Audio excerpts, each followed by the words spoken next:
धन सद्गुरु। पुस्तक रूहानी खजाना। मोहब्बत की हर चीज़।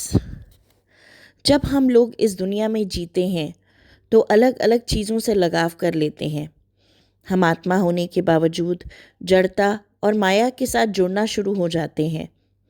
जैसे जैसे इस दुनिया की चीज़ों के साथ लगाव बढ़ता है तो इंसान की ज़िंदगी में अटैचमेंट आनी शुरू हो जाती है।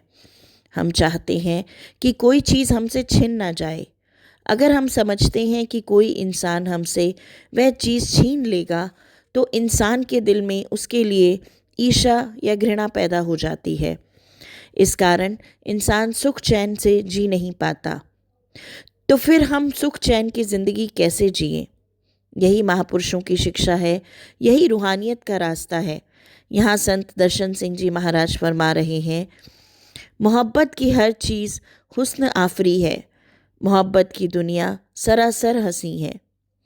जो कुछ भी संत दर्शन सिंह जी महाराज ने लिखा है वह प्रभु या अपने सद्गुर से प्रेम के बारे में लिखा है। इस दुनिया का प्रेम सीमित है। इसमें कभी गलतफहमी हो जाती है, कभी लड़ाई झगड़े हो जाते हैं। इसमें कुछ क्षण खुशी के और बहुत से क्षण दुख के होते हैं।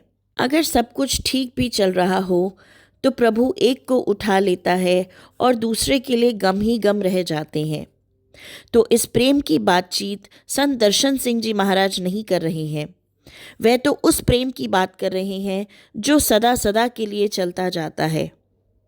एक जगह संत दर्शन सिंह जी महाराज ने फरमाया है, खाक से ताबा कहकशा हमने तो जब किया सफ़र, इश्क मिला कदम कदम, हुस्न मिला नज़र नज़र।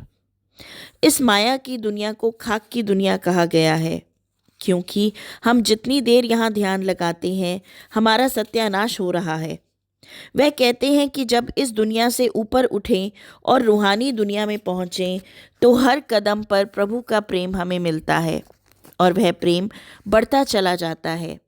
जैसे जैसे इस शरीर से ऊपर उठते हैं, जैसे जैसे अंदर के मंडलों की उड़ान करते हैं, वैसे वैसे प्रभु का प्रेम और गहरा होता चला जाता है। उन वादियों में खूबसूरती ही खूबसूरती दिखाई देती है। जैसे बच्चा कैसा भी हो, चाहे गोरा हो, चाहे काला हो, चाहे पढ़ा लिखा हो, चाहे खूबसूरत हो, चाहे बदसूरत हो, माँ अपने बच्चे को बहुत प्रेम करती है क्योंकि वह उसका अपना है। उसे बच्चे में कोई खराबी नहीं दिखाई देती क्योंकि माँ को बच्चे से बहुत प्रेम है।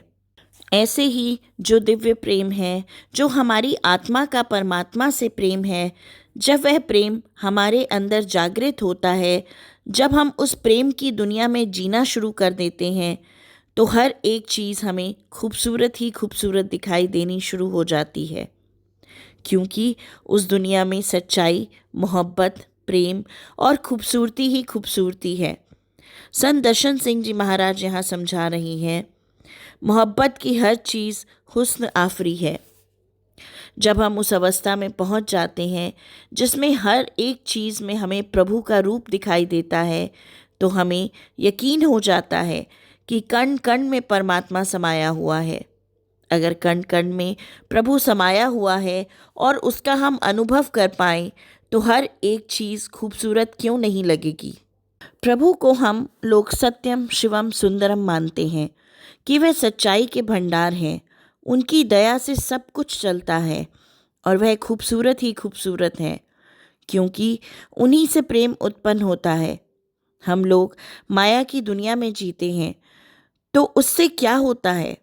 माया का असर हमारी आत्मा पर होना शुरू हो जाता है।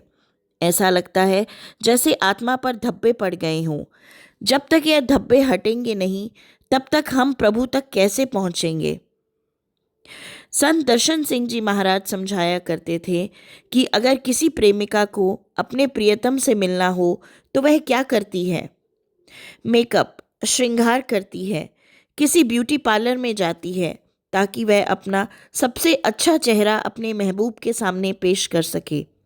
जब हम ब्यूटी पार्लर में जाते हैं तो वह रंग रोगन लगाकर हमें खूबसूरत बना देते हैं।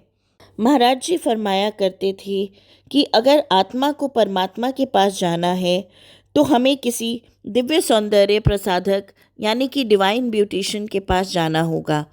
उन्हें सद्गुरु कहें, महापुरुष कहें, संत कहें, किसी भी नाम से पुकारें। वह क्या करते हैं? प्यार का लोशन लेकर जो आत्मा पर धब्बे पड़े हैं उन्हें हटा देते हैं। संत कृपाल सिंह जी महाराज फरमाया करते थे कि जो मैल हमारी आत्मा पर चढ़ गई है उसको हम अपने आप नहीं उतार पाते, क्योंकि हम में वह ताकत नहीं कि हम वह मैल साफ कर सकें। लेकिन जब किसी महापुरुष की मदद हमें मिलती है, जब वह हमारी तवज्जो अपनी ओर करते हैं, तो मन माया के पर्दे हमारी आत्मा से उतरने शुरू हो जाते हैं और हम अपने आप को उस अवस्था में पाते हैं जहाँ खुशी ही खुशी, खूबसूरती ही खूबसूरती, आनंद ही आनंद होता है। वह भक्त जो प्रभु के प्रेम में 2400 घंटे लगा रहता है, उसके अंदर कितनी शक्ति होती है, उसके कई उदाहरण इतिहास में पाए जाते हैं। आपने शबरी का नाम सुना होगा। वह एक भील राजा की लड़की थी। देखने में वह बड़ी काली और उसकी शक्ल भी अच्छी नहीं थी। उसके माँ बाप ने उसकी शादी तय कर दी। उन दिनों रिवाज था कि जब शादी होती थी तो जानवरों की बलि दी जाती थी। जब उसे वह मालूम हुआ तो वह घर छोड़कर भाग गई, क्योंकि उसे सारे जीवों से बहुत प्रेम था। वह एक ऋषि के आश्रम में जा पहुंची।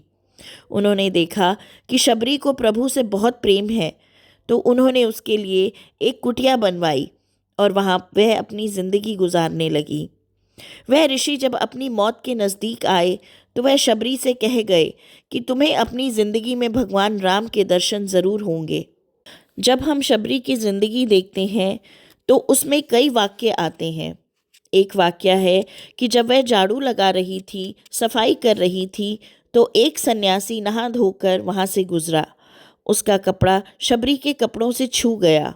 उसे बड़ा क्रोध आया कि इस औरत के कपड़े मुझे छू गए। वह भागा भागा दोबारा से नहाने गया और उसने अपने कपड़े धो डाले ताकि उसका धर्म भ्रष्ट न हो जाए। जब वह नदी पर पहुंचा तो नदी में ऐसे लग रहा था जैसे खून ही खून हो। पहले उसने सोचा कि ऐसा इसलिए हुआ क्योंकि उसके कपड़े शबरी के कपड़ों से छू गए, लेकिन बाद में उसे पता चला कि उसने शबरी के दिल को ठेस पहुंचाई, इसलिए ऐसा हुआ। शबरी की जिंदगी में एक और किस्सा है। जब उसे पता चलता है कि भगवान राम आने वाले हैं तो उसने बेर चखे जो मीठे थे उसको एक तरफ रख दिया और जो खट्टे थे उन्हें फेंक दिया। भगवान राम आए तो उसने वही बेर चख चख कर उन्हें खिलाए। ज़्यादातर क्या होता है कि भगवान भोग लगाते हैं और भक्त लोग खाते हैं, लेकिन यह वाकया इतिहास में बहुत प्रचलित है कि शबरी ने बेर चखे और भगवान राम को ने खाए। एक और वाकया इतिहास में आता है कि जबकि भगवान राम और शबरी एक तालाब के पास पहुँचे तो उसका पानी बहुत गंदा था। भगवान राम पहले पानी में उतरे, वह पानी वैसे का वैसा ही रहा। उन्होंने फिर शबरी से कहा कि वह अपने चरण उस पानी में डाले और सारा पानी साफ हो गया। ऐसे कई वाक्य भगवान श्री कृष्ण की जिंदगी के भी हैं। वह सुदामा जी के पास पले पड़े बड़े हुए। फिर भगवान कृष्ण मथुरा में आ गए और सुदामा जी अपने गांव में रहने चले गए। वह बहुत गरीब थे, उनकी जिंदगी बड़ी मुश्किलों में थी। उन्होंने सोचा कि मैं अपने दोस्त से मिलूं। वह भगवान श्री कृष्ण से मिलने चले गए। फटे हुए कपड़े, बड़ी बुरी हालत में थे। जब वे वहां गए तो उन्होंने दरबान से कहा कि मुझे श्री कृष्ण जी से मिलना है, मैं उनका पुराना दोस्त हूँ।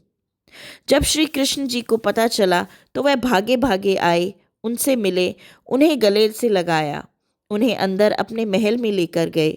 जब उन्होंने देखा सुदामा जी बड़ी बुरी हालत में हैं, उनके कपड़े फटे हुए हैं, पैर बहुत खराब हो गए हैं, तो वह उनके पैर धोने लगे। उन्होंने देखा उनके पैरों में अनेकों कांटे लगे हुए थे। यह देखकर उनकी आंखों में आंसू आने लगे और आंसुओं से ही वह उनके पैरों को धोते चले गए। भक्तों का प्रेम अपने सद्गुरु से, प्रभु से जब उस तिथि में पहुंच जाता है जिसमें उन्हें अपने सद्गुरु के, प्रभु के सिवाय कुछ दिखाई नहीं देता, तो उस प्रेम में बहुत शक्ति होती है और उस प्रेम के अंदर हर एक चीज़ बहुत खूबसूरत दिखाई देनी शुरू हो जाती है। Thank you Maharaj ji.